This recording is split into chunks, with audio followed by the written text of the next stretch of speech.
पटना के सैदपुर हॉस्टल में हम अभी मौजूद हैं और अभी हम यहाँ पर कुछ छात्रों से बात कर रहे थे यूजीसी कानून में संशोधन को लेकर के। छात्रों ने अपनी बात रखी है, हमारे साथ कुछ सीनियर छात्र भी, उन लोगों से बातचीत करेंगे कि जिस तरीके से जो संशोधन वाला मामला चल रहा है, इन लोगों ने अपनी प्रतिक्रिया रखी है। आपको क्या लगता है कि ये कानून कैसा है, इस कानून से क्या प्रभाव पड़ेगा? देखिए, जो अभी सत्ताधारी वर्ग है जिस तरह से आम नागरिकों के साथ व्यवहार कर रही है, वो उससे ये इंगित हो ही नहीं रहा है कि अपने लोग हमारे ऊपर शासन कर रहे हैं।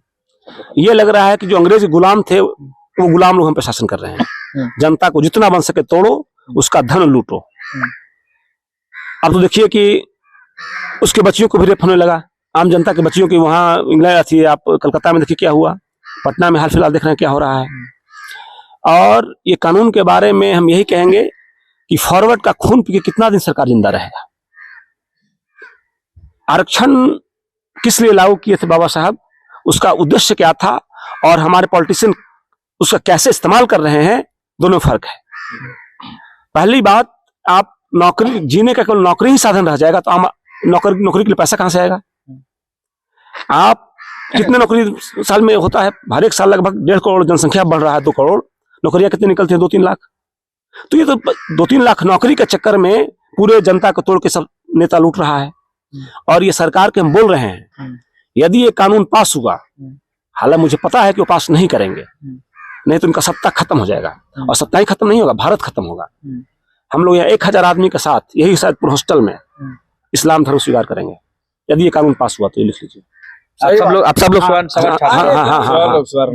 हम लोग एकदम। और मोदी जो काम किया वो कभी किया नहीं। भारत की सुरक्षा पे काम करना था, वो काम किया नहीं। हालांकि मुझे अभी पता है कि मोदी जो इतना गंदा काम मोदी नहीं करेगा। मोदी के नजर से कोई गलत गेम खेला है, ये अभी मुझे भरोसा है कि मोदी इस कानून को खत्म करेंगे। और यदि खत्म नहीं किए तो फिर क्यों हिंदू बनेगा, क्यों रानी पद्मिनी जौहर करेगा? आशा ही खत्म। जब 1000 साल की प्रतीक्षा में एक हिंदू सम्राट आया और वो भी सत्ता के लिए हिंदू को तोड़ रहा है और जो उसको इस तरह से दलित कर रहा है, तो अच्छा है कि मुसलमान लोग बन जाएगा, मुसलमान बन जाएंगे। हाँ, बन जाएगा मुसलमान। उससे बढ़िया हम लोग सोच रहे हैं ना, हम लोग सोच रहे हैं कि हिमालय पर्वत पर निकल जाते हैं। हाँ, चोटी हम लोग निकल जाएंगे, लेकिन जो रहेगा उसका वो तो कष्ट नहीं भोगेगा। तो समाधान एक ही है। पिछड़ों का शिकायत है कि सुनो ना, पिछड़ों का शिकायत है कि जातिवाद है। अगड़ों का शिकायत है आरक्षण है। सब कोई मुसलमान बन जाएगा, सब खेला खत्म हो जाएगा, इनका हिंदू राष्ट्र का सपना खत्म हो जाएगा। बात समझे?